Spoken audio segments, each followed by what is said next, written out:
and welcome back to the SuperCoach Experience preseason podcast with Mike and Jake, episode 2. Recording here, another episode today. We're going to be going over the 5'8s, the halfbacks, and the hookers. The halfbacks and the hookers might be a little bit vanilla, as to be honest, yet again, we're not going to cover everything. We're going to cover the key options that we're targeting just to give a different bit of an offsite. Here with me yet again, it's not a Mike and Jake episode without obviously Jake, the coach of Kiss My Behind. So how are you, Jake? Yeah, good, mate. It's good to be back on week 2, episode 2. We're throwing these out, and I guess you kind of hit the nail on the head there. Halves and hooker, we're taking up three of the 4 spine spots because last week we went an eternity talking about fullback, so we're going the ones that are probably a little less exciting, but I guess less exciting because there's not that many options in terms of where you can go. But if anything's to go by the one trial on the weekend, Luke Brooks is apparently going to be in everyone's team. So it'll be an interesting talk. Yeah, well, it's happened right at the right time because, yes, we are going to cover the halves and hookers, and we'll finish off with our third and probably our final preseason one till we see we might do a bit of like a trial wrap up, and obviously Jake and I will probably do a TLT pod as well as Sabs and Tim if we all can't get on the same podcast. So it just depends on the timing and stuff because obviously we've technically got a round 0 this year. So, to start it all off, we're just going to go over the first thing, changes that you've made, Jake, from the last podcast. I know since the Center Wing podcast, you got my mind thinking a little bit. My tactics have changed a little bit. I have made some changes. Have you made any changes since then? I can't even remember what I had last week. I don't think I've made many. The one that I kind of made during the podcast was Tommy Turbo, sort of coming into my team. But apart from that, I think it's pretty much all kept the same. So I'm fully expecting after this chat my hooker and halves all to change. So that's the way it goes. Yeah. I've made 4 changes to my side, so I made quite a few changes. Some forced changes. I shuffled. Injuries was going to be my next talking point, but I had Monroe on my side. He's obviously come up today with that 8-week injury, and to double down on that, they got the 6 months injury to Campbell Graham. So there'll be some SuperCoach ramifications here, depending on who gets a spot. Obviously, the wing spot probably goes to Tane Milne at about 440k, probably not an option for mine. Isaac Thompson, 330k, with the lack of cheapies, definitely could be an option.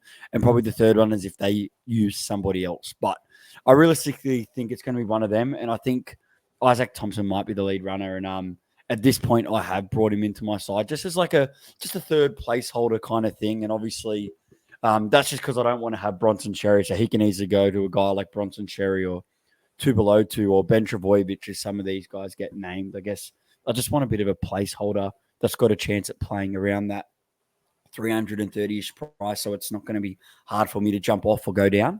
The other change is I really like the Jackson Paulo chat. I've had him in my side. My tactics have revised a little bit. Shout out to the Ground Zero. A lot of their chat in there has made me rethink it, and I'm not sure if you've really thought about this, Jake, and I feel like we definitely should cover it, is the fact that we're getting 2 split rounds. This is the first time they've ever done it in SuperCoach. So the fact that they've given us 2 split rounds, if you take up too much of your cap in the first week, let's just say, for example, you want to run Latrell Mitchell, Cody Walker, Tom Travojevic. You've done that and say you've used about 3.5 of your cap and you've got about 6 or 7 players playing in that first bit. If you then go into that holding Iro, Strange, and all these guys eventually don't get named, and there's these like, you might have Kai Pearce-Paul as your starter. He doesn't get named. He goes on the bench, and all of a sudden, shifting your team around is going to be a lot harder if a lot of your cap with your guns has been taken up in that first round. So I really didn't think about that, and it kind of made me alter and think about how I'm going to tackle round 1, and also just kind of have a numbers count and see where I'm fielding. Have you thought about that, Jake? And if so, how's it going to work with your planning?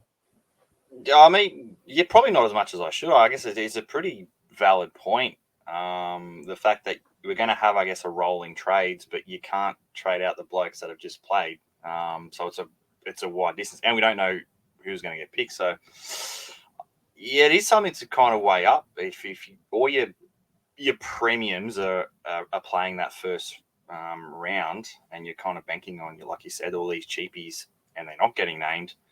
you can't go down off, say, a Tom Turbo to a, I don't know, someone Pappenhausen or someone that, you know, to get that 200K to then spend on the guys you missed out on. So I don't know. It's one to actually really think about going into that first Vegas weekend. Yeah, I think you'll have to lock in the mids that get picked in those first 4 weeks, like a Pio Cora, someone I would start. And obviously, some of these mid-range options, like there's a few I wanted to talk about today because one of the changes I made is a 5'8", but we'll talk to that when we get to a 5'8". But I think, yeah, it's obviously whichever, like, say for some reason, I know Ben Travojevic, some might call a trap, but with the limited options, if he was to start at second row at round one, I'd prefer to have him over I'd probably lock him in over an Iro. And then if Iro was to get named, then I could go like a Chevy Stewart or an Ethan Strange down to him, as I really don't trust Ricky Stewart and we don't know what's going to happen. So I think the strategy will be you got to lock in some of those center wings, or you just got to lock in the cheapies that get named in those first 4 weeks prior to others. And then, yeah, I think I'm not going to try and carry too many massively guns from those four sides. I don't really have many sitting in my side at the moment, but I kind of want to make sure that I can flex and float my team around. Like carrying someone like Drinkwater to Turbo might have a bit of upside now where if I do need to shed 150K, I could go Drinky down to Pappenhausen, where I won't be able to do that if I select Tom. So they're just certain things to think about if you're at two minds with the one player. And we were talking about him last week, Murray Tuolangi. I've got him in my side. So I had a very cheap center wing and I decided to change my tactic after thinking about the split draw to start the season. Is the main reason I've beefed up my center wing a little bit because I'm a little worried if I leave it too short, come teams day, if a lot of these things don't fire, it's going to be harder for me to split the cash. Or at least now having Murray and Jackson Paulo, if I need to, I can drop down some of these guys to split the money to upgrade Ira and that kind of stuff. So yeah, few changes with there. I had a really dud center wing and didn't put much time into it. So I knew I'd be changing a lot. And after that pod last week, mate, I feel like there's a lot of undervalued guys and then there's a lot of good options. And I think, yeah, it's great to stack guns in there, but I just can't do it and keep my team balanced. What about you, Jag? You're sticking with the same old center wing at the moment? I can't even remember what I had last week. I think I had Sawali in there. I'm pretty sure I've dropped him down to Jackson Paulo. I was tossing up between those. So that's who I've got there at the moment.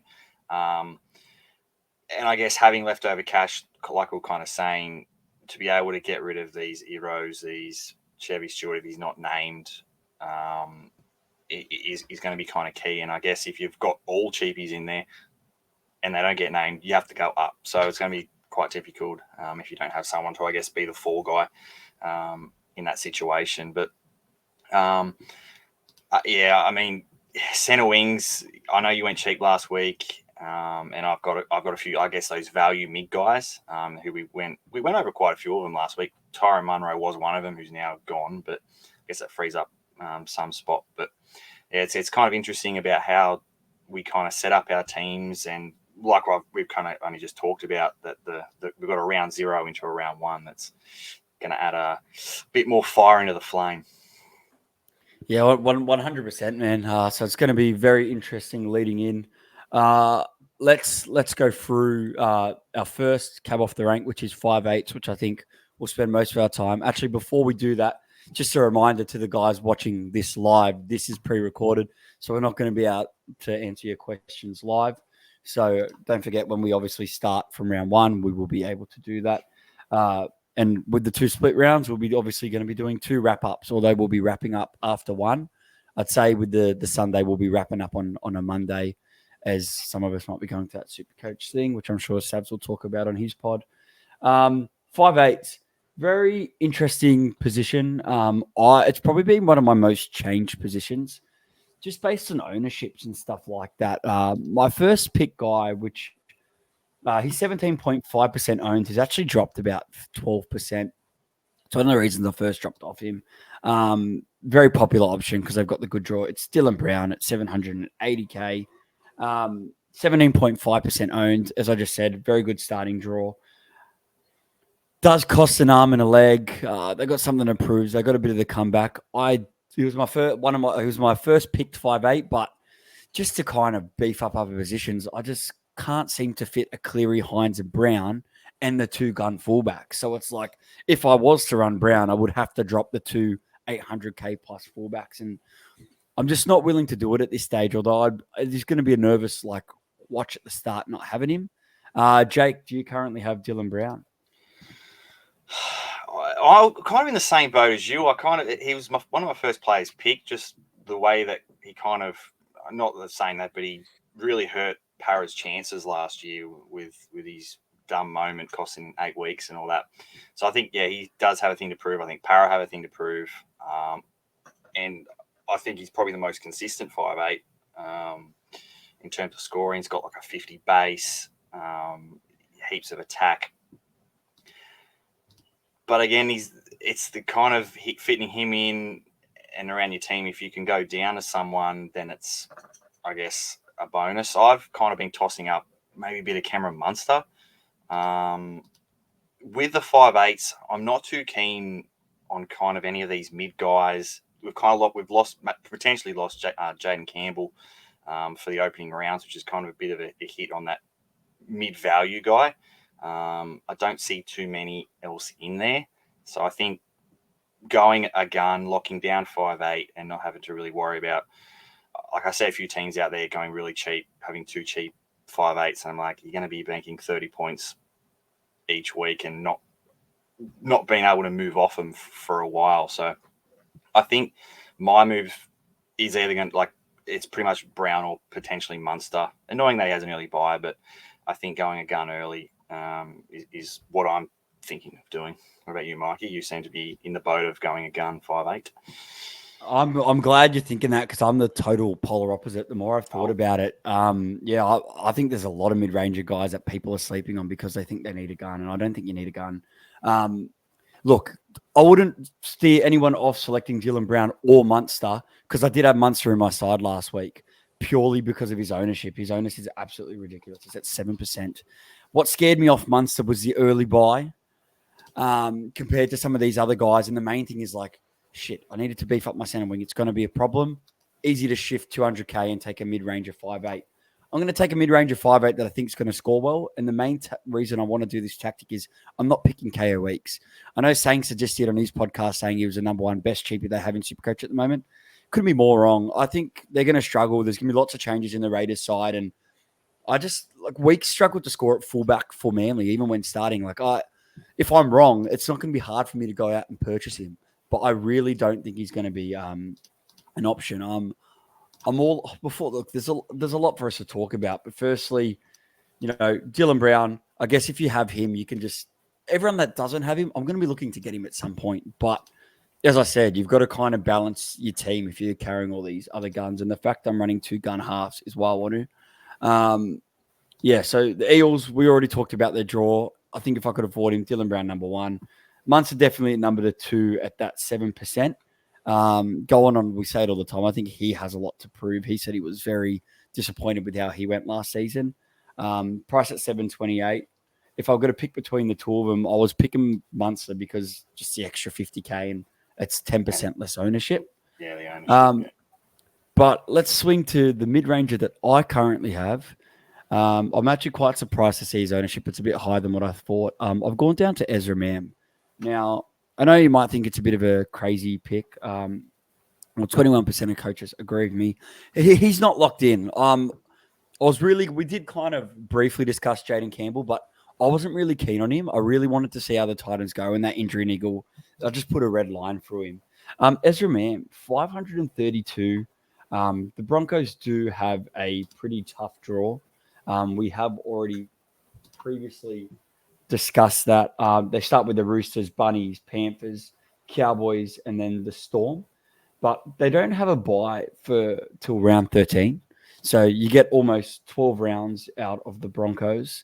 And the thing with Mam, it's not just this is coming in his 3rd season. I just picking him on ability. There's always that random half that just goes on a run. He goes great. And to be honest, look how he performed in that grand final. This kid is just getting better and better. And I think the price is right. I think there's potential in there. Although some people might think with the loss of Farnsworth and Flegler that they're going to go downhill. I disagree. So at the moment, for all these other mid-ranger guys, I like him a bit more just purely based on an appealing and a bit of a gut feeling. What do you think on Ezra Mam, Jake? I don't know. I've kind of been a bit perplexed at why his ownership is so high. I guess the fact he carved up in the grand final, he's such like a gun in terms of NRL and what we kind of see. So I can see why everyone's jumping on him. The rest of the guys around that price are kind of being like, man, they've been like that for the last 5 years. The only thing I guess you are banking on is Ezra Mam kind of having a breakout early in the season. The last 2 years, he's averaged what he's priced at. He's averaged 55. He scored I think 14 or 15 tries last year. So it's not like you can expect his try scoring to improve to get that extra, 30 points for each game. So I don't know. I don't see as much value as what 21% ownership is showing. He had 3 scores over 70 last year, so he doesn't exactly. I think the high score was 82. So he does. If you take out the grand final, he probably scored 120 in the grand final. But in terms of just the normal season, he didn't have really that much of a ceiling. His high score was 82. So I don't know. I looked at him. I was like, I can go down to him, go with the pack, go with the 21%, but I'm just not seeing it. I see the Broncos regressing, I guess, from last year. So much of their attack comes from Reece Walsh rather than, I guess, Ezra Mam. He's kind of, I guess, a bit of a running 5'8", doesn't quite have the base, does rely on attacking stats. As I said, 14 tries last year, and he's still only averaging 53, 55. So, I mean, I can't knock anyone going him. I don't think he's going to go backwards in any way. I think he's still going to get what you're getting from the last couple of years, but I don't see as much value as what 21% ownership is showing. Yeah, it's a fair point. The main thing is just, as I said, ability. He's young. Yeah, that's what he's done in the past 2 seasons, but it's a small sample size. It's his rookie season, his second season, and I feel like he's just going to get more and more involved. And although I think the Broncos might not be as good as they were last year, they've still got those breakout players, and he's the kind of guy that can make something out of nothing. And it's just, as I said, the price is right to be able to splash. And say you take a punt on him, you get it wrong. There's lots of these. I feel like there'll be another mid-ranger that'll stick their hand up and go, I can switch to them, like a Dearden, a Brooks, or a Matt Burton, who I think are all viable options at 5'8", around the mid price if you're looking for a mid. I've paired him, who I believe to be the better borderline cheapie over weeks, is Aiden Caesar. Now, I know Aiden Caesar, so 345. It's kind of why if I'm running a mid-ranger, I don't want to be running KO weeks with him. I think that's too risky because I need to be able to switch between the two. Some people might be put off with the Tigers by their first round bye. I'm not. Say you got Ponga in your team. He's got a nice matchup. There's a few good captaincy options. So having, if Ponga goes nuts, I've already got my VC loophole ready to go. And once that's done, his buys are over and done with. His first buys over and done with. He's got the goal kicking. I think the Tigers are going to improve, and some people go, oh, he's not going to score enough points. I think for 345, it's worth the punt. I think he's undervalued, and he'll make a little bit of money and might even turn into a bit of a play if the Tigers somehow surprise everyone and start to string a few games together, which I personally don't think is totally out of the question. He's got a goal kick, and as I said, he's an experienced head. I think it's exactly what the Tigers need.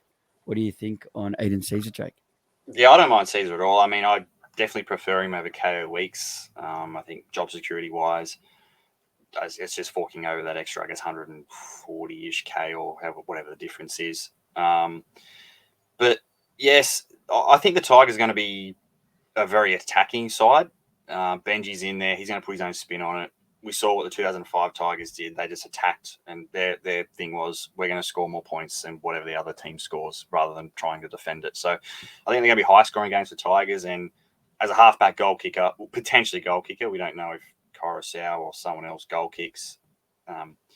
That's what you kind of want as a halfback, especially at 330K. So I guess the real crappy thing is doesn't play round one, but like you said, VC loop, you can use him, and there's your VC loop done.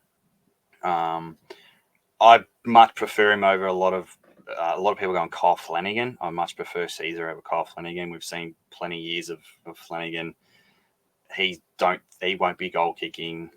He's gone from the Bulldogs to the Dragons, who are probably the exact same in terms of level. So I don't see much improvement in him. So I think Caesar is, in terms of the cheapy options, I think he's probably the best option out of a lot. And if you can, I guess, cover that in costs going weeks to Caesar, I like it. Yeah, 100%. Like only 13% owned. And the thing with Caesar compared to like a Flano and stuff like that is think about who the 5'8's going to be. Like, how good's their kicking game? Who's going to be running off him? So, the Tigers got guys like Papali'i, and their pack's starting to really beefing up. And like, I'm thinking with guys like that, Caesar's got a nice short ball and to all those kind of guys. And, look at in the past, he's never been a gun of SuperCoach, but he's definitely done a lot. He's done enough to determine that he's a little bit underpriced. I know he's getting towards the back end of his year, but you see some of these guys come in late and just go on a bit of a run at the end of their career, like Peter Wallace did. And some of these guys, I just think it's exactly what, as I said before, the Tigers need. So at 345, I'm happy to lock him in for the time being. So you're saying that Caesar's going to go and play dummy half to Peter Wallace? Nah. I doubt it. I think what they need right now is a half. No, yeah, definitely not. And sorry, just to correct myself, it's only a 70K difference between Caesar and Weeks, so it's definitely not as much as what I thought. It's not that much. There's a world where Weeks goes out there and loses money. And I guess the strat on going Caesar is, say he does kill it, and a lot of people just wait and see because he's got the buy in round 1, is then that'll be a trade everyone makes him round 4. And while people are doing that, if you jumped on and it went well, you can do something else when it comes to that, because we know how important the round 3 and the round 4 are, because you're trying to jag all these guys because all their money is starting to go up or down. So it's going to be pretty critical. So, yeah, we're definitely determined 1 and 2, Dylan Brown and Munster. And then we've got all these, plethora. You mentioned him before and kind of started the podcast. Luke Brooks, realistically, for my mid-range spot, it's Ezra Mam and Luke Brooks. I'd be very interested to see if Sads is eyeing him off, as I know Sads has always had a little thing for Brooksy. Owned him quite a few years in past years with the Tigers, and now he moves over to the club he supports. So, we'll go with your thoughts first, Jake. 560K dual. I know that doesn't really come into much handy if you're fully stacked in the halves with the halfbacks only. 9.3% owned. What do you think about Brooks coming over from the Tigers to the Eagles? Well, I mean, NRL point of view, I think it's a great move for Brooks. I think it's a great move for Manly. He's definitely an upgrade in terms of creativity over Josh Schuster, who's, again, injured. Can't take too much out of the trial. They walloped a third grade Southside, 68-6 or something. Brooks had 2 try assists early and then went and sat on the bench for the rest of the game. But he's going to be attacking that left side. I still think most of the points will come from Turbo. You can probably expect, a few try contributions from Brooksy, just, throwing it out the back to, say, Turbo, who scores or sets up a try. But Brooks, for each season, he's averages over 50 pretty much every season in a Tigers team that has run last the last 2 years. I expect Manly to, like we were saying last week, if Turbo's fit, Manly potentially a top 4 side. So there's definitely improvement in terms of the points around Luke Brooks, the team around Luke Brooks. So I can definitely see him improving. I reckon Savs, I don't think Savs will go him. But, I mean, who knows? He's had a thing for him the last couple of years when he's been at the Tigers. And I don't know, he's a sneaky one. He's a lot higher owned than I thought. I think the fact that he's gone in a new team, everyone's like, all right, mid-ranger, new team, we'll go this guy. But I don't know. Like you said, in terms of that mid-range guys, he's definitely an option, and I do like it as even a pod to Ezra Mam if you're going the Ezra Mam route. Yeah, look, I'm very on the fence between the two. And as I said, I've just got Man plugged in, but I could see a world where I could go to Brooks. I'm very, the more and more I think about him, it could definitely work. I think the scariest part, you hit the nail right on the head, is the Tommy Turbo factor, you're right. You're going to see a little bit more try contributions. But as you said in the Tigers, like he still averaged pretty strongly. I think the Manly move is going to be really great for his career. I think he's going to really fit right well in with with Cherry Evans. And if you're not owning Tom, which I'm not at this stage, you know, I've got Jackson Paul, I've got Luke Brooks, I've got a bit of a share in there. You know what I mean? And I still think you will see him jag some try assists and attacking stats. And you could say he's, you know, definitely got a world where he could light it on fire and, you know, really kind of match some of these other 5'8" options. So, and as you said, like 12% in ownership difference. So he's definitely one I want to, like, realistically, I want to stop chop change until I see more trials and see these first grade teams see how they perform. But definitely, I think out of the mid ranges around that price, the two better ones are definitely Brooks and Mam are the two that I'm kind of eyeing off. But it'll be an interesting wait and see, I think. Two other mid ranges that I briefly mentioned. Matty Burden. He's another one that, you know, you're trying to, you go, no, I'm not keen. But then if you think about it, there is a world where he is an option. Bulldogs, they've signed heavily yet again. Do they get better? Does Crichton start at fullback or does he start at left centre? And do we see a Burden, Crichton and Kickout combination on the left and create that, you know, it's like a reunion on that left edge there. Good old you get a Panthers back together, right? Panther like gang. I know it's a pretty obvious one, but there is a world where that could work out. The price isn't too bad. I think if their draw was a lot better, I'd be more all over it. The first three's, you know, Bunnies, Roosters, Para, and then they go Dragons, Panthers. So it kind of makes you go, kind of puts you off a little bit. First by round 13 is also great. He's their goal kicker still, isn't he? I don't know. So he was at the end of last year, but I reckon Crichton's the one that could goal kick for him. I think the goal kicking responsibility off Burton to, you know, run the team, give it to a centre or fullback. I don't know if it was true, but I read somewhere that Blake Taffer's apparently going to be the starting fullback for him, which... Yeah, that's what I think too. But obviously... Yeah. So you're right, and they've got plenty of goal kickers. Taff can also goal kick. So I really think if Burden does start with it, like he's not the greatest sharpshooter. His percentage isn't out of this world. Like it doesn't mean he holds it all the time, but all of a sudden you put a goal kicking 5'8" in the court. Like obviously he costs an extra 26K more than Brooks. But if you think the Bulldogs are gonna, you know, shock and start real well against these tougher clubs, where let's be honest, like. The Roosters have started so poor at the start of these seasons. It might look like a tough draw on paper, but, you know, Bulldogs could definitely beat them in round two. A lot of the surprises happen at the start of the season. I think you might be looking at the wrong draw here, Mikey, because Bulldogs go Para, Sharks, Titans, South. I think you might have been I'm looking at the Tigers, you're right. A bit far ahead, yeah. Yeah, sorry. It's Para, Sharks, Titans, Bunnies, Roosters. So it's still Bunnies and Roosters in their first five. In Parramatta. So realistically, got a very similar starting draw to the season before. Sharks. The Sharks is a tough one because they got to go to Cronulla to play that, and then the Titans. So, yeah, see, the draw scares me a little bit. Yeah, I think draw doesn't really... draw kind of, I guess it does help if you're versing the lower sides, but being a lower especially side... taking a mid-ranger. Yeah, being a lower side, the Bulldogs, it's just going to be if you think they're going to be better attackingly than what they were last year and the year before. I expect them to improve. They've got Critter now.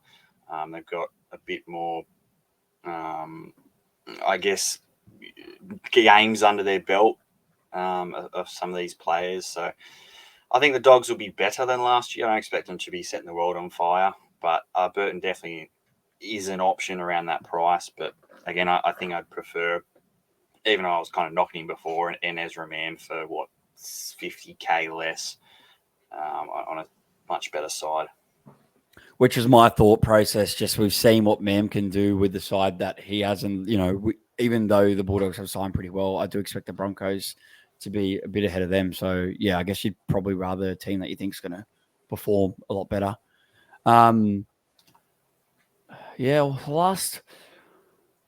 There's not too many more 5'8". You mentioned one when you were kind of talking was Tom Dearden. You mentioned, which is the last one that I wanted to cover. Yeah, That's the last one I wanted to cover. The thing with Tom Dearden, he goes in patches. He can have 2 brilliant games scoring tons, and then the next week he scores 11. So you're gonna be back. He's a player you kind of look at draw. How you think the Cowboys are going to go, and you go, all right, yeah, Tommy Dearden. And I guess it depends on what other shares you have in the Cowboys as well. If you have say Drinkwater, I wouldn't be going a Dearden as well. I wouldn't be going heavy on their attack if you've already got one of their main pieces. So I guess exactly right. But the thing with the Cowboys is they've got that nice starting draw. He's been given the captaincy. That could hinder him or it could just amplify him. He's another one that's just getting better and better. And they go Dolphins, Knights, Dragons in the first 3 weeks. Like he could go on a nice little tear up there. And as I said last week, like the Cowboys stay in Queensland for, seems like forever. The first 5 weeks, they don't leave. So they stay in Queensland the first 5 rounds. He's a guy that you'd want to just, if you smash those those first 5 rounds, and you could jump off him to a better 5'8" when he starts not to. But I definitely think the top 3 best mid-rangers are those guys. That's excluding Jaden Campbell. I think if Jaden Campbell starts, he's got that fullback spot. He's cheaper than all of them. Then I think obviously he becomes a bit more of an option with his draw too. But at this rate, I'm rating the guys that I think are gonna start. It's probably one guy that maybe we should just briefly mention. As I said, we're not going to go over many halfbacks, so. Let's Cody Walker, 3.5%. I did look at him over before I had Munster in my side. 3.5%. He's always an option every year. He's another kind of guy that's a bit of a headache to own, but I've owned him so many times. Manly, Broncos, Roosters. It's a tough draw. Yeah.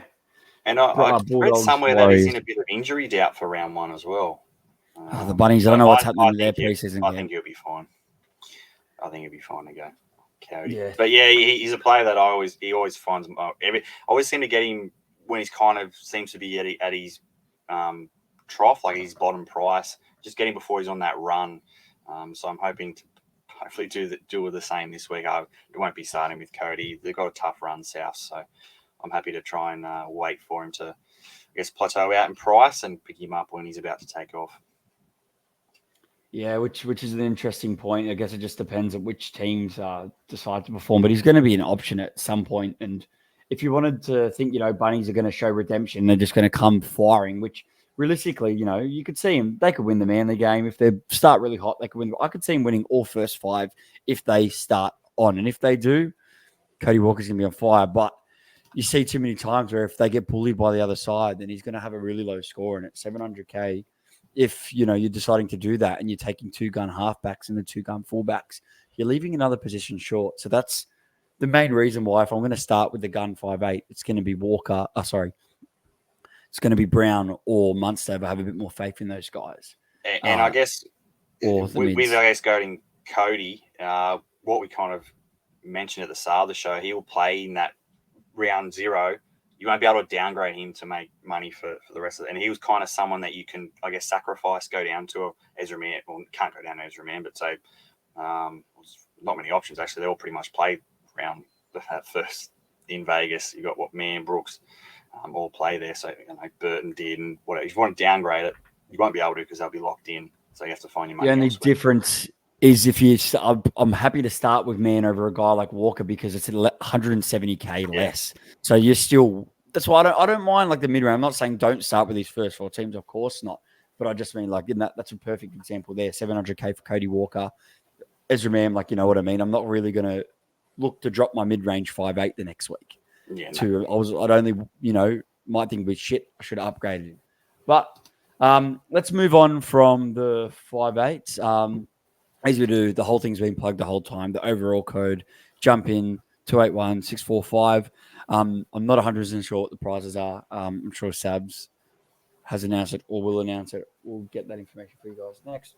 All right, halfbacks, very vanilla. All the podcasts probably offering very similar advice. Look, we know who the best 2 options are in Cleary and Hines, and I know the same thing might be wrapped, but is there... If there's a world where you were only going to start with one of them, which one would it be, Jake? As a Panthers fan, Sharks Sharks fan, fan. it'll be Nico Hines. No, I think in terms of draw, they both have an early bye, but just the Sharks draw, I think Nico's the one I would choose to start with, and he somehow has less ownership. Cleary's 42% owned, Nico Hines 33% owned. I guess people are saving about 60K in cash, but I think, Nico Hines, I think, is the one that I would start with. Friendly draw, Panthers tough draw. I know it doesn't matter for Cleary, but where they're not putting 40 points on, say, the Dogs or someone, they're only putting, 24 on whoever they're playing. So, I think Nico, if I could only choose one, would be my go-to. What about you, Mikey? You're probably the other way around. No, I'd probably, if I had to choose one, it'd be Nico. The starting draw. But there's no way. Like, I feel like you've got to have both these guys, plug them in your side. Don't give yourself a heart attack and just have them in there. Don't stress, and that's it. Done. 42% for Cleary, 33.5% for Hines. So the majority seem to think the other way to what we're thinking, Jake. But I guess for the people thinking to only start with one of them, I guess their plus to this is the Sharks have a bye in round 5, Panthers have a bye in round 6. After your first 4 rounds, those first 2 weeks, you're going to have 1.8 million of your cap and you're going to have about 900K, depending how much they lose in that first, if they do lose any. You're going to have 900K sitting in your bench for 2 weeks, and you're only going to have 2 of those high scorers missing out. When normally, if they're in there, it's 85 points. That's probably, like, let's just say roughly. So that's about 85 points that you could be losing out on each week, where another guy might have 2 firing halfbacks. But in the end of the day, like, I just don't know if that risk outweighs the reward. Like, to me, I'm just like, I'll take that cop 1 week. I think that halfback on that week can do enough to keep it rolling. I think, obviously, as the percentages show, that the majority will be in similar positions. But I definitely can see the guys looking outside of that. I totally understand their thought process. Do you think the same, Jake? Yeah, I mean, if you're looking at over a first 6 rounds, you got to think Cleary's probably averaging 10 points a game more than the next best half, or the third best halfback, for instance. Over the 5 weeks that he's playing, plus your 30 points for your player, that's what,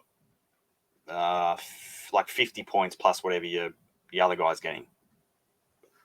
Let's say 80 points. So the difference is being made up by Nathan being there, and then whoever you're subbing in anyway. So you're kind of covering whatever option you're going anyway. And going Nathan, you're, saving yourself for a potential 180 score against anybody.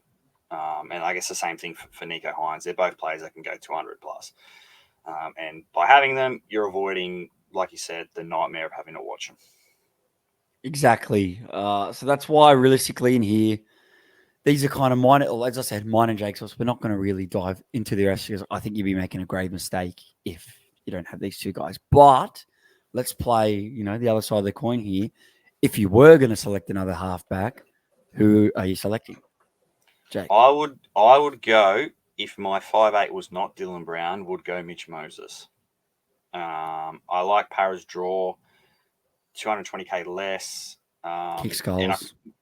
And we kind of mentioned last week, if going Gutho was a thing, I wouldn't want 2 of, say, Moses, Brown, Gutherson in my side. I would like 1, and I think that's kind of one way to say get off Brown, go to a pod 5'8", and having part of Parramatta's attack in Mitch Moses as well. So Mitch Moses would be the one if I don't go Cleary. And at the moment, I've actually plugged Moses in just to see what I can do with my side if I don't go Cleary. So, like Moses, it's either going to be Cleary or Moses. I was tossing up earlier on about Sam Walker. I like what I saw at the end of last year when he kind of came back from injuries, back from being dropped. But the Roosters have a round 4 bye, tough draw as well, and he won't goal kick. So I was going to make meh. The Eels don't have a bye to round 9, and in those 2 weeks where Hines and Cleary will be missing each week, the Parramatta would play Canberra and the Cowboys. So You know what I mean? There is a world where he could set the world on fire. If Parramatta start really hot, they could kick some goals. They're at home for 3 of the first 5 weeks, and realistically, the first 4 weeks they're not going to have much travel because in round 2, their only away game in the first 4 rounds is against the Panthers at you know at Penrith. So realistically, they're only traveling half an hour for that. So they could come out of the boxes firing, and they're staying there like I could see a world where that works. Like if you were really, really struggling, you know, you've plugged in like a Tom Turbo, you get to the next after round 0, you go, shit, I need cash to fix my team. There could be a world where you go, I'm going to go crazy, Cleary down to Moses, 200K, and boom. And then just kind of use that to fix. Is it a crazy move? Yes. Is it a move that might need to be in your back pocket to use? Yeah, it might be. But I've got a guy a bit cheaper than that I kind of really like. And I know there's a few other podcasts that have been a little bit very keen on him. It's Sam Walker for the Roosters. 610K.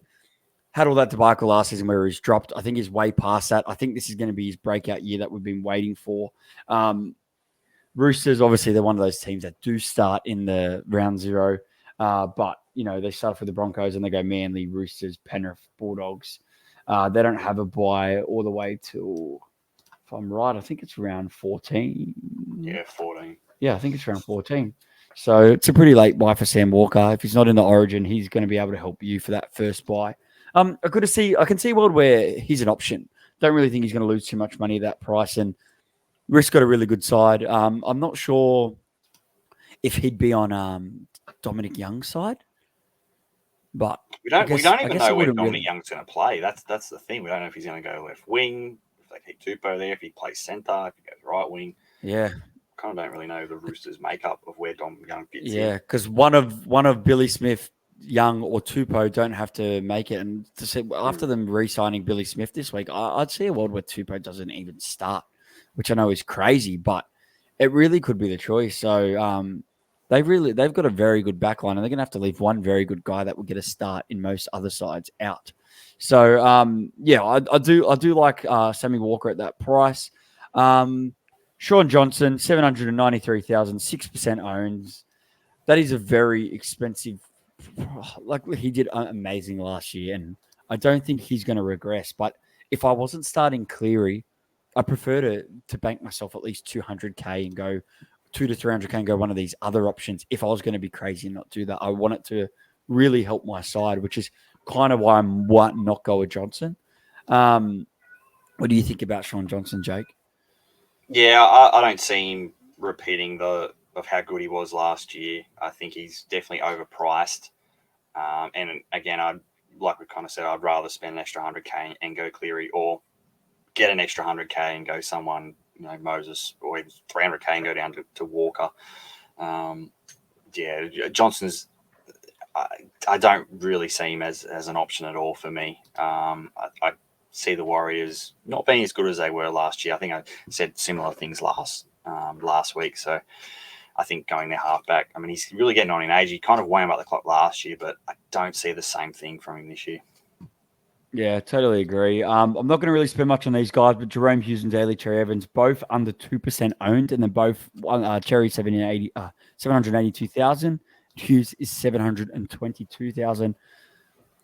Both ballsy moves. Hughes early buy. Cherry Evans, we talked plenty about Manly. There could be a world where Cherry Evans lights it on fire if the Manly start hot at 1.9%. I can't really talk any people off those guys except kind of the early buy with Hughes compared to if you're going to cop an early buy with Hughes, I'd rather cop an early buy with Cleary or Hines. Maybe the last one we should talk about, because we didn't talk about him 5'8", is from the Sharks, Braden Trindle. No Matty Moylan factor there. It's a bit hard if you already have Hines, but he is a jewel. So if you kind of didn't want to have Caesar or you didn't have to have Weeks, you could pluck Trindle in at your second 5'8" spot. 439,000, very good draw to start the year. I personally think he's definitely on the price and a bit of money to make. But what do you think about Trindle, Jake? Being Sharks? Yeah, he might make some money, but he's not really a focal point in the Sharks' attack or scoring at all. It's going to come from Hines. It's going to go through Kennedy, and it's going to go straight to their edges or back row. And Trindle played a little bit at the end of last year. He scored okay. He was probably averaging maybe around the 50 mark, but I think he scored a couple of tries as well in there, which I don't know. He just kind of seems a guy that's going to plod along, not make a whole lot of cash. So it's going to be difficult to get off him. And I guess you don't want to double up on. The only place if you got Hines, you'd only put him at, say, 5'8", or have a dual 5'8" as halfback at 5'8" as well. So you can kind of swap them to cover that round 5 when Sharks have the bye. Otherwise, you're going to be without 2 of your halves. And it's going to be quite painful in that week. But, yeah, I don't know. I'd see the same sort of output from him as what we got at the start of the year from Moylan. A couple of good games where he gets a try and a try assist, but you're not going to be expecting a lot. A lot of the points come from Hines, and they're not really going to spread it out into 5'8" in Trindle. Yeah, I think that's all a fair point. That kind of wraps up our half segment. As I said, we're not really focusing as much on the cheapies, just, kind of try and jam pack them in. Going over to the hookers. So another one that we're probably not going to spend too much time on, probably the first part. So obviously we've got the very popular mid-range picks in Jaden Brayley and Brendan Hands. Jaden Brayley is the highest owned in the hooker department at 39%, even higher than probably the number one in that position, Harry Grant, at 27.4%. Brendan Hands is 13.5%. They're definitely both options.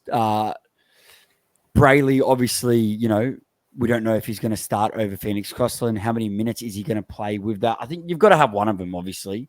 And then Brendan Hands, like we've been told, is an 80-minute hooker. So if he wins that, you take him for 80 minutes, or you take Joey Lussick for 80 minutes. But then again, we don't know. Like they might go with Dejan Arce. He's not guaranteed for. We're not guaranteed. Although Brad Arthur has said he wants that. So first part, I'm going to hand it to you because I know these guys are both options. Is there a world where if you need to make the money, could you see yourself? Do you think you could start with both Brayley and Brendan Hands, or do you think you're going to fall into a bit of a pit and give yourself some problems early on? You could very well fall into a pit if one of them, Hands or gets injured, and then you're kind of stuck with 300 or mid 300 guys. But they do seem a quite popular option, going the double cheap to mid-range guys in Brayley and whatever Parramatta hooker gets at the start. I've got that there at the moment. I thought you might. Yeah. I mean, apart from Harry Grant, hookers they all kind of do the same thing and they just plod along. It's just whether one gets more minutes than the other that they're making more tackles. Another guy who I guess could be an option, another 80-minute hooker potentially, is Jacob Little. But again, that's the Dragons' low side. He's going to be making a hell of a lot of tackles. And I guess with Little, low ownership, a little bit more pricey than the other two. So just going one of these guys, banking 100K, you can spend that elsewhere. But again, it does come with risk getting off them if Hands disappears or they go back to 2 hookers at Parramatta. Jaden Brayley, I expect early to be timeshare with Phoenix Crossland, but I think once he kind of eases back into match fitness, Brayley will kind of take over more minutes, and Phoenix Crossland will go into that Kurt Mann sort of lock role. So, yeah, I mean, there's a bit of risk having 2 cheaper guys at the same position, but if they're going to be getting decent minutes, I'm happy to cop their 50 points each week. Yeah, look, I definitely have looked at it and had a look at what I could do with the extra 300K if I did do that.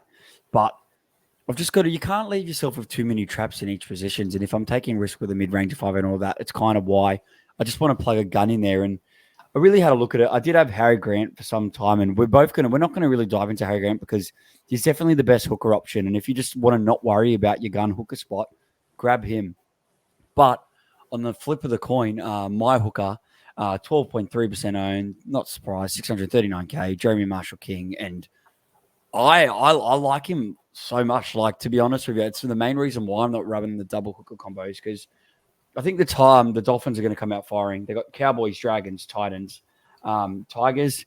He has an early buy like Harry Grant, so he's got a buy in round 3, which then I can rely on Jaden Brayley, hopefully, to do the job, as I've picked him for now over Hands.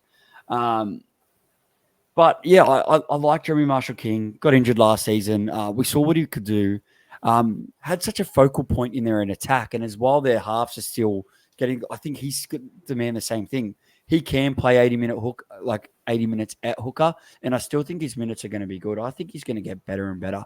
And I've never owned him. Very excited to start the season and go with him. If I'm really, really struggling for money in that round one, I definitely could see myself really hard looking at the double hooker thing as an emergency plan. But yeah, the more and more I look at JMK, like I don't own a Dolphin, or other than Bostock, I wanted to kind of own someone in their spine. And yeah, for now, I've got him penciled in. Do you like JMK, Jake? I do. I did the hooker podcast with Savs probably now a month ago. And apart from Harry Grant, our next guy was JMK. We rattled off at the start of last year. He was averaging the same as Harry Grant. It was only kind of injuries towards the middle and back end of the season that kind of dropped him off. He wasn't playing full games, so hurt his average, which I guess helps this year. Means he's had a lower average, lower price, so what he could have been. The one thing is coming off that shoulder surgery. I don't know how the Dolphins line up if they carry an extra hooker on the bench and spell him because he's coming back. But I guess you could say the same thing about Brayley, and that's what we're going to expect. It's just, I guess, an extra 300K. But probably be Nicarima, to be honest with you. You don't reckon he'll start? Oh no, or Katoa. Yeah, Katoa will probably start and bring him on the bench. Yeah, you don't know. I reckon he could jump on the bench and then covers obviously a few more positions. So it's too late to see yet. But yeah, I think it'll be him. Yeah, if we're going to get 80 minutes of JMK, last year he started off so well. And he was kind of a one that everyone kind of wished they started with, but didn't. And yeah, he could very well improve on what he did last year. As long as that shoulder's good and he's going to be getting that 80 minutes a game, then yeah, I don't mind the selection. And I guess if you were to go down, is there another option around that price in hooker that you would go, or you'd go straight down to a double mid-range price, Mikey? Yeah, no, there's one guy that I would, just before I do mention that, JMK is half the ownership of Harry Grant and did free up 110K from doing so. I guess, yeah, if he does fail and there is problems with that injury, it's not going to be hard for you to go down to one of the mid-ranges, like at 300K, and then all of a sudden you've got this money to burst onto a gun that you might have missed out on. But yeah, a guy that I did have before JMK was Reece Robson. Yet again, like I really think the Cowboys are going to redeem themselves this year, and I really do like as I said, I like their draw, a bit of a later buy. Here's another one. Like obviously you can't have too many of these guys, but like too many from the one side. But yeah, with the Cowboys, Reece Robson, 7.3%, 561. I had him as my second hooker for the whole second half of the season last year, and didn't really set the world on fire. But there were some handy games where he'd drag an attacking stat and try and get me like 76, 80. Then if he wasn't doing that, he was getting 46 to 55, which if he comes out of the gates at the start of the year and then does that, then that's not too bad. You wind back to the year before that, and when they were, ended up finishing the top 4, he was getting tries on the regular. So if he can improve that on, this year, then I think his like round one starting price is pretty attractive. So to be honest with you, that is another option for myself. But yeah, I don't mind Reece Robson at all. Jake, thoughts on him? Yeah, again, he's another option for me as well. Again, the podcast with Savs early in the year, Reece Robson was the one that we're talking about a lot.